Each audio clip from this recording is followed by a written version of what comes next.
이런 말 들어보신 적 있을 겁니다. 지는 게 이기는 거다. 여러분 이런 말 자주 들어보셨을 겁니다. 이 말은요, 나이가 어리면 어릴수록 이해할 수 없는 말이에요. 가끔씩 저희 딸에게 네가 져주면 돼, 그게 이기는 거야 라고 말할 때가 있어요. 그러면 저희 딸은 아무리 생각해도 그게 이해가 되질 않아요. 아빠, 내가 졌는데 그게 왜 이기는 거예요? 라고 반문을 해요. 그리고 설명을 해줘도 아이들 입장에서는 그 말이 결코 이해가 되지 않는 것 같습니다. 아마도 저도 나이가 어렸을 때에는 이 말이 하나도 이해가 되지 않았을 겁니다. 그러다가 어른이 되고 나이를 먹어가면서 우리는 비로소 지는 게 이기는 거야, 져주는 게 이기는 거야 라는 말을 하나씩 배워가게 됩니다. 그러나 여전히 우리 마음속에는 지는 게 이기는 거라는 그 말이 이해가 되지 않을 때가 많습니다. 그런데 오늘 본문을 보시면은요, 사도 바울 역시 목회에서 실패한 것 같고 선교 사역에서도 실패한 것 같아 보이지만 자신이 이겼다라고 이야기를 합니다. 그러므로 오늘 말씀을 통해서 신앙의 이김이 뭘까? 또는 신앙의 승리라는 것이 과연 무엇일까라는 이 부분을 함께 살펴보므로 저도 여러분도 모두가 정말 신앙의 승리자가 되는 그런 은혜가 우리 모두에게 임했으면 합니다. 오늘 본문의 내용을 보시면은요, 14절 말씀이 제일 중요한 구절인 것 같아요. 14절을 보시면 항상 우리를 그리스도 안에서 이기게 하시고 우리로 말미암아 각 처에서 그리스도를 아는 냄새를 나타내시는 하나님께 감사하노라. 여러분 이 14절을 보시면은요, 지금 사도 바울은 두 가지의 감사를 하고 있다는 것이 보여집니다. 첫 번째 감사는 뭘까요?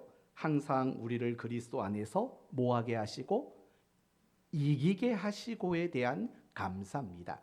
그리고 두 번째 감사는 뭐냐면 우리로 말미암아 각 처에서 그리스도를 아는 냄새를 나타내게 하시는 하나님께 감사하다.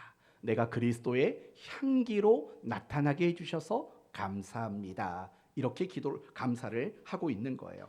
이제 그러면서 15절 이하는요, 내가 그리스도의 향기가 되었다라는 거, 그 부분에 대해서 조금 더 구체적으로 말하고 있어요. 15절을 보면 우리는 구원받은 자들에게나 망하는 자들에게나 하나님 앞에서나 그리스도의 향기니 이 사람에게는 사망으로부터 사망에 이르는 냄새요 저 사람에게는 생명으로부터 생명에 이르는 냄새라. 누가 이 일을 감당하리요? 이 말은 무슨 말이냐면 그 일을 하나님이 나에게 그리고 우리 모든 성도들에게 맡겨주셨다라는 거예요. 그래서 내가 그리스도의 향기가 되는 이 역할을 맡은 거, 그리고 이 역할을 감당해 나가는 거, 이것이 너무나도 하나님 감사합니다. 이렇게 감사의 고백을 하고 있는 겁니다. 그런데요, 지금 바울의 감사는 두 가지라고 말씀을 드렸어요. 첫 번째 감사는 뭐라고요? 항상 뭐요? 이기게 하심에 대한 감사. 두 번째는 내가 그리스도의 향기가 되게 하신 것에 대한 감사예요. 그런데요, 이 두 가지 감사 중에서 내가 그리스도의 향기가 되게 해주셔서 감사합니다 라는 것은 충분히 이해가 됩니다. 그런데 이해가 되지 않는 건 뭐냐면 항상 이기게 해주셔서 감사합니다 라는 이 부분이 하나도 이해가 되지를 않습니다. 왜 그러냐면 12절과 13절 때문에 그래요. 12절을 볼까요? 내가 그리스도의 복음을 위하여 어디에 이름에? 드로아의 이름에 라고 말을 해요. 드로아라는 지역에 있었다라는 거예요. 근데 어떤 일이 일어났냐면 주 안에서 문이 내게 열렸으되 라고 말을 하는 거예요. 무슨 말이냐면 이 드로아 지역에서 바울이 복음을 증거하기 위해서 그곳에 갔는데 그 복음을 증거할 만한 모든 상황이 다 열렸다라는 거예요. 이제 막 복음만 전하면 많은 사람들이 회개하고 돌아올 것 같은 그런 분위기가 만들어져 있었다라는 거예요. 그런데요, 그 다음이 중요한 거예요. 13절. 내가 내 형제 누구를 만나지 못했기 때문에요. 디도를 만나지 못했대요. 이건 무슨 말인고? 이런 뜻이에요. 바울이요. 지금 이 드로아에 오기 이전에 고린도 전서를 기록했어요. 여러분, 고린도 전서를 기록한 이유가 뭘까요? 여러 가지 이유가 있지요. 그런데 그 이유 중 하나는 고린도 교회의 성도들의 어떤 잘못된 신앙의 형태들, 고린도 교회의 성도들의 잘못된 신앙의 어떤 모습들을 꾸중하고 그것을 책망하기 위해서 고린도 전서가 기록이 된 거예요. 그렇죠? 바울은 고린도 전서를 보냈어요. 이미 고린도 교회 성도들은 이 고린도 전서의 말씀을 다 편지를 다 받아서 읽었어요. 이제 반응이 궁금한 거예요.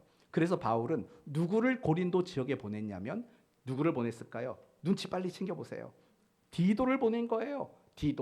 디도야, 네가 고린도 교회에 한번 가봐라. 내가 고린도 전서를 써서 그들을 꾸중하기도 하고 위로하기도 하고 책망하기도 하고 다 보듬어 주기도 했는데 도대체 그 고린도 교회 성도들이 지금 어떤 반응을 보이고 어떤 태도를 나타내고 있는가? 디도야, 네가 가서 좀 보고 나한테 와서 전달해 주렴. 이 드로아로 나를 찾아오렴 이라고 이야기를 했었다라는 거예요. 그런데 디도가 몇 날 며칠이 지나도 바울에게 오지를 않고 있었던 거예요. 그 결과가 뭘까요? 13절 중간에 보면 13절 중간에 내 심령이 편하지 못하여 5만 가지 생각을 한 거예요. 디도가 분명히 고린도 교회에 방문했는데 왜 안 와? 거기서 혹여나 무슨 일이 있었나? 오지 못할 어떤 심각한 문제가 생겼는가? 혹시 고린도 교회 성도들이 뒤돌아섰나? 뭐 여러 가지 생각들이 바울의 마음을 편하지 못하도록 만들었다라는 거예요. 대단히 큰 염려와 대단히 큰 근심을 가지고 있었다라는 거예요. 그래서 어떻게 했냐면 그들을 작별하고, 그럼 여기서 말하는 그들은 누굴까요? 누굴까요? 드로아에 있는 사람들인 거죠. 지금 바울은 드로아에 있었잖아요. 그 사람들과 작별을 했대요. 그리고 어디로 갔대요? 마게도냐로 갔대요. 여러분, 마게도냐로 갔다라는 말은 무슨 말이냐면 자기가 직접 고린도 교회에 방문을 하겠다라는 의지를 표명하고 있는 거예요. 그러니 여러분 자세히 보세요. 지금 드로아에 바울이 도착했을 때요, 문이 활짝 열렸어요. 복음을 전하면 사람들이 그 복음을 받아들이고 회개하고 예수를 믿게 되는 이런 일들이 일어날 수 있는 상황이 만들어졌어요. 그런데 고린도 교회 성도들에 대한 소식을 전해 듣지 못했어요. 그래서 마음이 불편해졌어요. 그래서 드로아를 그냥 떠나버렸다라는 거예요. 그럼 여러분 여기서 생각해 보세요. 문이 다 열렸어요. 이제 그 익은 열매를 거두어 드리기만 하면 돼요. 그런데 바울은요, 그걸 하지 않고 마게도냐로 갔다라는 거예요. 우리가 여기서 알 수 있는 두 가지 대목이 있어요. 첫째는요, 고린도 교회 성도들을 바울이 오랜 세월 동안, 아마 1년 6개월 이상의 시간들이었을 거예요. 그 시간들 동안 고린도 교회 성도들을 가리키고 양육했다고요. 그런데 그들이 잘못을 저지르고 그들이 어떤 문제를 일으키고 있었어요. 그렇다면 여러분, 이게 과연 바울이 고린도 교회 안에서 목회를 잘했다라는 뜻일까요? 그러지 못했을 것으로 바울은 받아들였을 거라고요. 그럼 또 하나 생각해 봐요. 지금 하나님이 은혜를 베푸셔서 드로아 지역의 문을 활짝 열었는데 고린도 교회 성도들의 염려 때문에 바울은 복음을 전하지 않고 드로아의 사역을 포기해 버렸다고요. 선교 사역을 중단하고 그냥 가버렸다고요. 그렇다면 바울의 이 선교 사역은 과연 성공했다고 말할 수 있겠습니까? 아무런 열매가 없어요. 과연 그것은 성공이라고 말할 수 없는 거예요. 그러니 이 바울의 이야기를 한마디로 정리해 보면 바울은 두 가지의 실패를 경험하고 있는 상황이라는 거예요. 하나는 내가 고린도 교회 성도들을 잘못 가르쳤다라는 그런 절망과 낙심이라는 실패감, 그리고 또 하나는 하나님이 문을 열어주셨음에도 불구하고 드로아에서 복음을 제대로 전하지 못하고 그걸 포기하고 마게도냐로 가버렸던 그 선교 사역의 실패라는 두 가지 실패가 바울에게는 지금 주어진 상황이었다라는 거예요. 얼마나 실망스럽고 얼마나 낙심스럽겠어요. 그런데 뜻밖에도 바울이 하고 있는 말이 뭐냐면 이렇게 말을 하는 거예요. 항상 우리를 그리스도 안에서 이기게 하셨다. 여러분, 이게 이겨 보이십니까? 고린도 교회 성도들에 대한 목양이 정말 이기고 승리한 것처럼 보이십니까? 이 드로아에서의 선교 사역이 정말 이기고 승리한 것처럼 보입니까? 저는 아무리 좋게 보려고 해도 지금 바울의 이 모습은 결코 승리나 이김의 모습이라고는 여겨지질 않습니다. 적어도 드로아에서의 선교 사역은 실패 그 자체입니다. 거기서 아무것도 못했지 않습니까? 문을 열어줬는데도 그걸 감당하지 못하고 마게도냐로 훌쩍 떠나버렸기 때문입니다. 만약에 이것이 저와 여러분의 입장으로 설명해 보겠죠. 여러분이 신앙에 실패를 했다고 해봅시다. 예를 들면 맡겨진 사명을 감당하지 못했어요. 또는 맡겨진 직분에 걸맞지 못했어요. 여러분이 기도도 못하고 여러분이 말씀에 순종하지도 못했어요. 하나님의 뜻대로 살지 못했어요. 그런데도 여러분의 입술에서 하나님이 나를 항상 이기게 하셨습니다라고 여러분은 말하실 수 있겠습니까? 우리는 그런 말을 할 수가 없다고 생각을 해요. 이유는 간단해요. 뭐냐면 지금 바울이 말하고 있는 이김과 승리가 또 우리가 생각하는 이김과 승리와 사뭇 다르게 있기 때문에 그래요. 그러면 이제 여러분의 생각이 대단히 궁금합니다. 여러분에게 묻습니다. 신앙의 승리란 뭘까요? 여러분이 생각하는 신앙의 승리 또는 여러분이 생각하는 신앙의 이김은 과연 뭘까요? 아마 이런 생각이 날 거예요. 내가 어떤 죄의 유혹을 받았을 때 그걸 이겨내면 나는 승리했다. 물론 승리가 맞지요. 또는 내게 맡겨진 어떤 사명을 힘겨워도 내가 끝까지 감당했다. 그러면 우리는 이겼다라고 생각을 할 거라고요. 또는 내가 기도했더니 하나님이 내게 응답을 주셨다. 내가 어떤 상황에서도 낙심하지 않았다. 나는 아무리 힘들어도 항상 웃음을 간직했다. 내가 모든 일에 순종했다. 사실 이러한 것들을 우리는 신앙의 승리 또는 신앙의 이김이라고 우리는 생각할 거라는 겁니다. 만약에 그런 기준을 가지고 바울을 바라본다면 지금 바울은 거짓말하고 있는 거예요. 이미 말씀드린 것처럼 고린도 교회 성도들은 온갖 문제투성이고 여러 가지 잘못 가운데 그들이 어긋난 길을 가고 있는 거고, 드로아에서도 하나님이 은혜를 열어주셨음에도 불구하고 아무런 복음을 전하지 못하고 그냥 훌쩍 마게도냐로 떠나버렸어요. 우리가 보기에는 완전한 실패자의 모습이에요. 그런데도 뜻밖에도 바울은 자기가 이겼다, 하나님이 자기를 이기게 하셨다라고 말씀하고 있다라는 거예요. 그러면 우리가 여기서 깨달을 수 있는 건 그런 거죠. 우리가 승리했다고 생각하는 것과 바울이 승리했다고 생각하는 것이 많이 다르다라는 거예요. 그러면 바울이 승리했다고 말하는 것은 과연 어떤 의미일까요? 그리고 성경이 말하는 신앙의 이김 또는 신앙의 승리란 과연 무엇일까요? 이것을 결론부터 말씀드린다면 이겁니다. 어떤 상황에서도 내가 하나님께 더 가까이 나가게 되고 내가 하나님을 더 의지하게 된다면 그게 바로 신앙의 승리라고 말할 수 있다라는 거예요. 바울은 드로아에서 선교 사역을 실패했습니다. 고린도 교회 성도들을 바르게 세우는 목양 사역에도 실패했습니다. 그러나 그 실패가 바울로 하여금 하나님으로부터 멀어지도록 만들지는 않았다라는 거예요. 자신이 실패했던 그 뼈아픈 아픔, 자신이 겪었던 그 힘겨운 마음들, 그런 것들을 간직한 채 하나님께 더 가까이 나갔다라는 거예요. 그리고 하나님을 더 많이 의지했다라는 거예요. 그게 바로 성경이 말하는 신앙의 승리, 이렇게 말할 수 있는 거예요. 넘어지지 않아야 승리가 아닌 거예요. 주저앉지 않아야 승리가 아닌 거예요. 우린 넘어질 수 있고 우리는 얼마든지 주저앉을 수 있고 우리는 얼마든지 무엇인가를 잘못할 수 있어요. 그러나 그 순간에 내가 하나님을 더 가까이, 내가 하나님을 더 많이 의지하는 자리로 나간다면 그게 바로 뭐라고요? 승리라고요. 지금 바울이 말하는 승리는 이런 것이에요. 이 이야기를 조금 더 잘 보여주는 본문이 있어요. 바로 야곱의 야복강 사건인 거예요. 야곱은 형 에서가 40명의 자객을 이끌고 자기를 죽이러 온다는 소식을 전해 들었어요. 두려웠을까요? 안 두려웠을까요? 굉장히 두려웠다고요.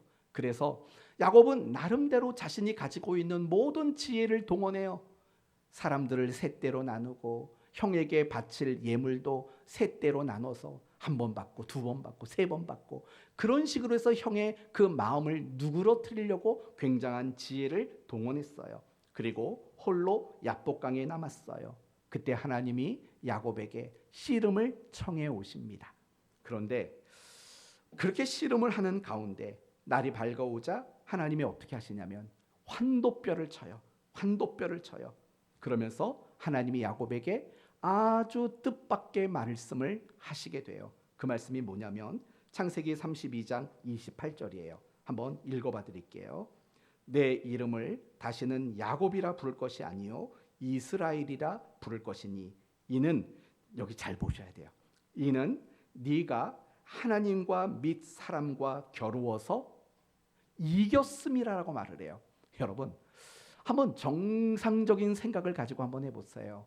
하나님과 야곱이 씨름했어요. 하나님이 환도뼈를 쳤어요. 절름발이가 됐어요. 누가 이긴 거예요? 하나님이 이겼다고요. 우리가 보기에는 하나님이 이겼어요. 그런데 하나님이 야곱에게 뭐라고 말하냐면 네가 이겼다라고 그렇게 말씀을 하고 있어요. 과연 그 의미가 뭘까요? 그 의미를 호세아 선지자가 아주 정확하게 해석을 해놨어요. 호세아서 12장 3절 이하로 넘어가 보시면 이런 말이 나와요. 야곱은 모태에서 그의 형의 발 뒤꿈치를 잡았고 또 힘으로는 하나님과 겨루어 천사와 겨루어 이기고 라고 말을 해요. 이겼다고 말해요. 그러면서 12장 4절에 넘어가면 이런 말씀이 나와요. 울며 그에게 간구하였으니 라는 말이 나와요. 여러분 앞부분에는 분명히 야곱이 하나님을 이겼다고 말을 해요. 그런데 그 다음 구절에는 야곱이 울며 하나님께 간구했다고 말을 해요. 이상하지 않아요? 이겼는데 왜 울어요? 이겼는데 하나님께 왜 간구를 해요? 이것은 결국 이런 뜻인 거예요.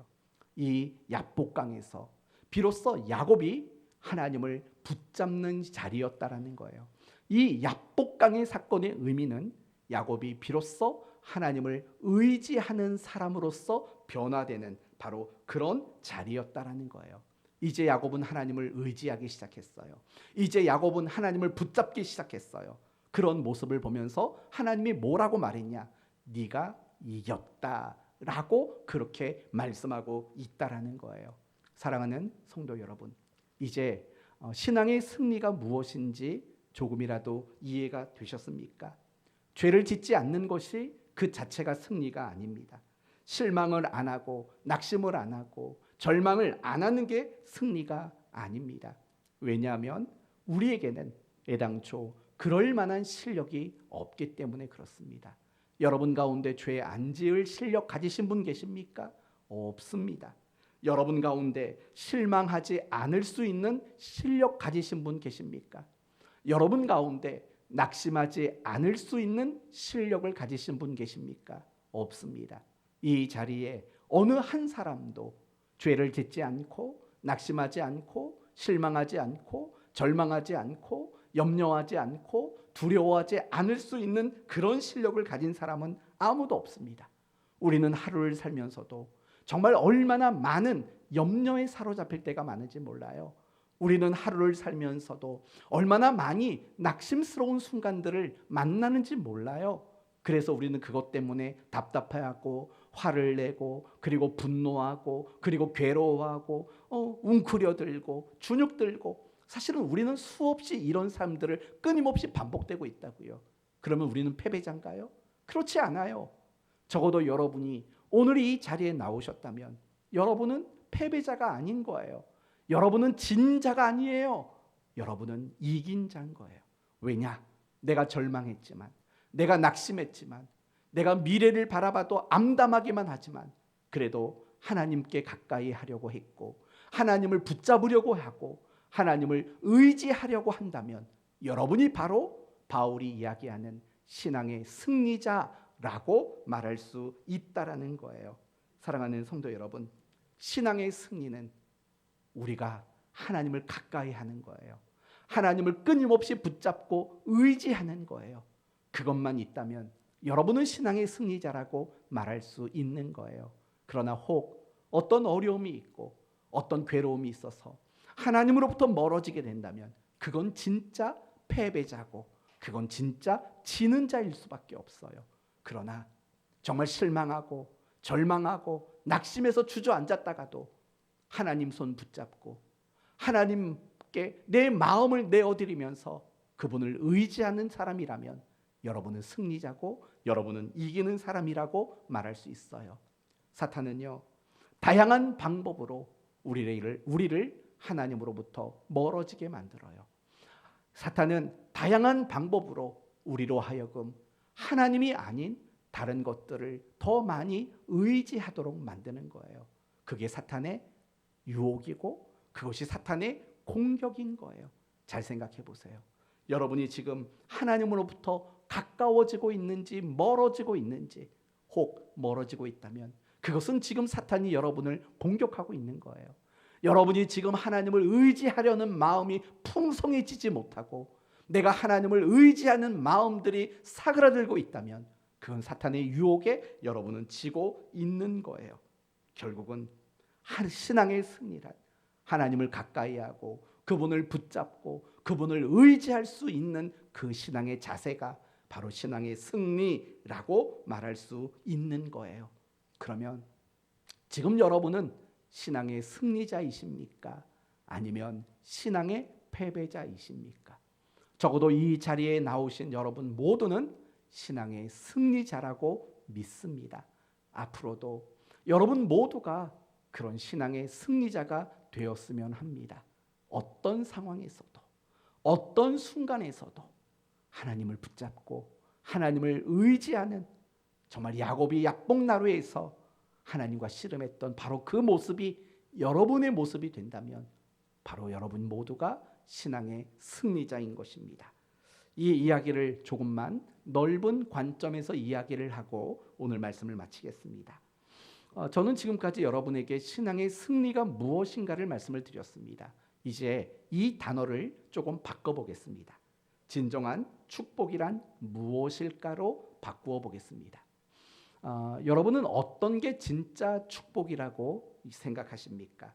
보통 사람들이 생각하는 축복의 최고는 그거죠. 부자가 되는 거죠. 안 아프고 오래 사는 거죠. 자식이 잘 되는 거죠.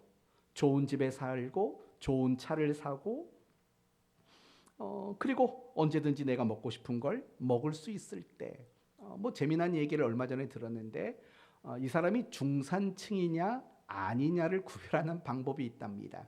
뭘 것 같습니까? 이렇게 얘기를 하더라고요. 자주는 아니지만 한 달에 한 번 소고기를 마음껏 사 먹을 수 있는 사람이라면 그 사람은 중산층이라고 말을 한다고 합니다. 여러분은 어떻게 소고기를 자주 드십니까? 어때요? 자주 드세요? 오건사님 소고기 좀 자주 드세요? 그럼 중산층 이상이네. 상류층이시네요. 상류층. 네, 상류층이십니다. 네, 저도 상류층입니다. 요 며칠간은 명절에 소고기가 들어와가지고 그걸 조금씩 아껴서 매일 먹고 있으니까 저도 상류층입니다. 아무튼 그런 거라고 말을 해요. 세상 사람들은 그런 거예요. 얼마나 부자로 사느냐 그게 축복의 기준이라고 생각을 해요. 하지만 여러분 정말 축복의 기준일까?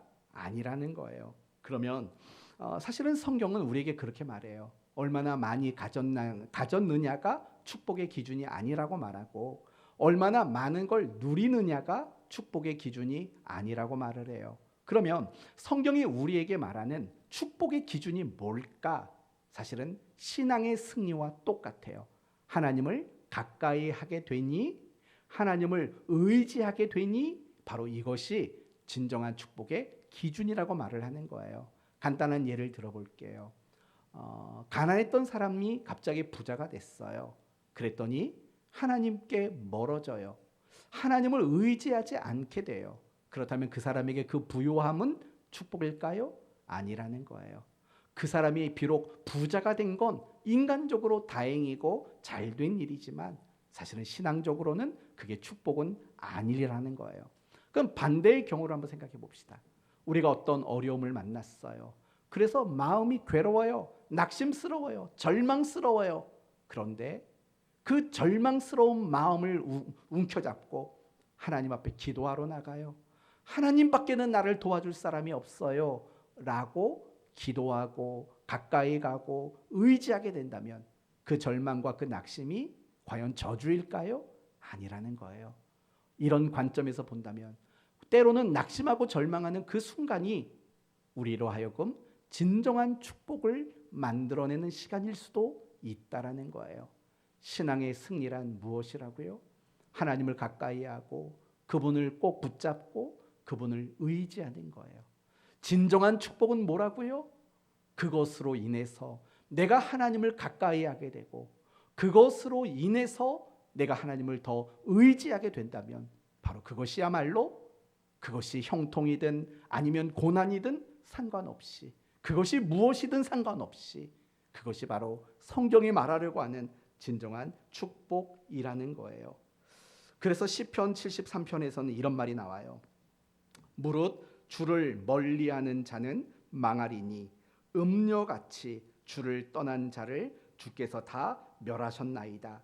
하나님께 가까이 함이 내게 복이라. 이렇게 시편 73편은 우리에게 말하고 있는 거예요. 저는 이 말씀을 묵상하면서요. 이걸 축복으로 만들지 아니면 이것을 저주로 만들지는 사실은 우리가 결정할 수 있겠다라는 생각이 들어요. 예를 들면 이런 거예요. 잘되고 형통할 때 하나님을 가까이 하면 그건 진짜 축복이 되는 거예요. 힘들고 어려운 일이 있을 때 하나님을 더 의지하게 되면 세상 사람들이 보기에는 저주같이 보이지만 결국은 그것이 진짜 축복인 거예요. 왜냐하면 하나님께서만이 유일한 복의 근원이 되시기 때문에 그래요. 그분으로부터 멀어진다면 복이라고 말할 수 없어요. 모든 것의 복의 근원이신 그분을 의지하지 않는다면, 그분이 내 삶의 방법이 아니라면 더 이상 우리는 진정한 복을 누리고 있다고 말할 수 없다라는 겁니다. 이제 오늘 말씀을 마치겠습니다. 하나님은 우리 모두가 신앙의 승리자가 되기를 원하십니다. 진정한 승리자란 하나님을 가까이 하고 그분을 붙잡고 그분 앞에 간절히 의지함으로 나가는 것, 그것이 바로 진정한 승리인 것입니다. 그러므로 여러분의 삶의 모양이, 삶의 순간이 어떠하다 할지라도 하나님을 가까이 하고 그분을 의지하는 것을 통해서 여러분 모두가 신앙의 승리자가 되시기를 예수님 이름으로 축원드립니다. 아멘.